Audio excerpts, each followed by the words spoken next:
for Industries and Commerce and Labour, Government of Chhattisgarh। इस सम्मान चिन्ह का आदर तथा प्रेम का प्रतीक स्वीकार करें। धन्यवाद। And now the concluding address and vote of thanks will be delivered by Shri Anant Goenka, Senior Vice President Vicky and Vice Chairman RPG Group।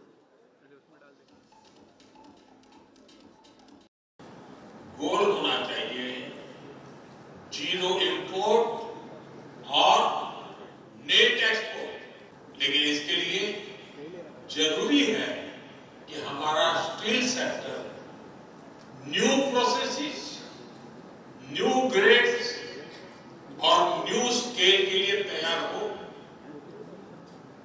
हमें भविष्य को ध्यान में रखकर एक्सपांड और अपग्रेड करना होगा। हमें अभी से फ्यूचर रेडी बनना होगा। साथियों, स्टील इंडस्ट्री की विकास यात्रा में कुछ चुनौतियां भी और आगे बढ़ने के लिए इनका समाधान करना भी आवश्यक है। रॉ मटेरियल सिक्योरिटी एक बड़ी चिंता है।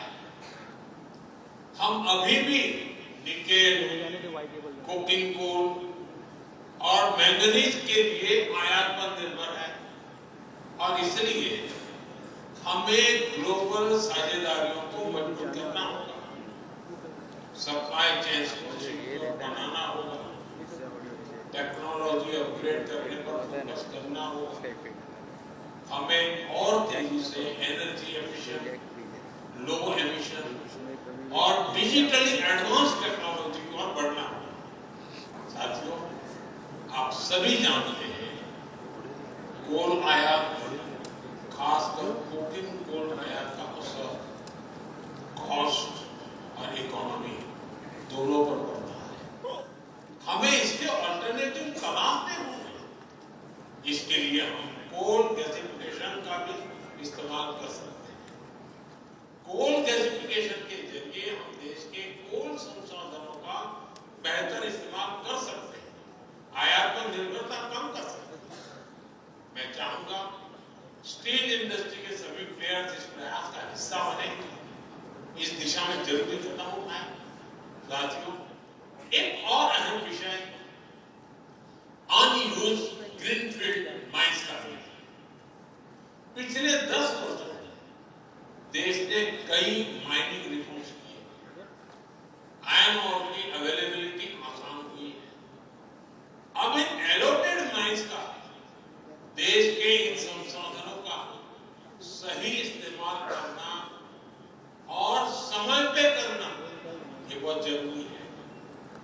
इसमें जितनी देरी होगी देश का तो नुकसान होगा ही होगा, इंडस्ट्री का भी उतना ही नुकसान होगा।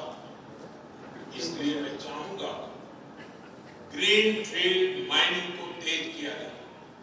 साथियों, इंडिया स्टील का ये प्लेटफॉर्म हमारे पास एक अवसर है जहां से हम अपनी क्षमताओं का विस्तार करेंगे, जहां से हमारे आइडियाज को जमीन पर उतारने का रास्ता बनाएंगे। मैं आप सभी को